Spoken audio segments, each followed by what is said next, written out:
नमस्कार। आज आपण माने गोटे नुआ कथा जानतु।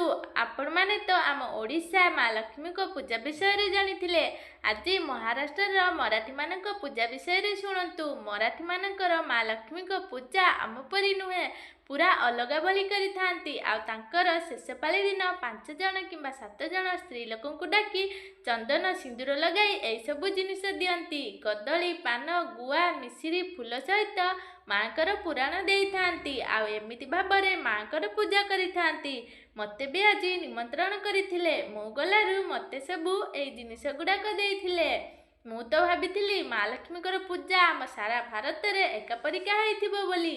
कथारे अछि जे देशे जाई से फल खाई। ठीक सेई परिका सबुआडे माँकर पूजा आ तांकर पुराण मध्य अलग अलग बोली आज मु जानिली। मु तो एई सबु कथा आ मराठी मानकर माँ लक्ष्मी को केमिति पूजा करि थांती आज जानिली। आपण माने कोन आगुरु जानिथिले कि? जदि जानिथिले मते कहिबे। आज हेउची क्रिसमस डे, सेतिपय हैप्पी क्रिसमस डे। रहली जय जगन्नाथ। वीडियो भल लागिथिले लाइक शेयर सह सब्सक्राइब करि दियंतु। Bye bye.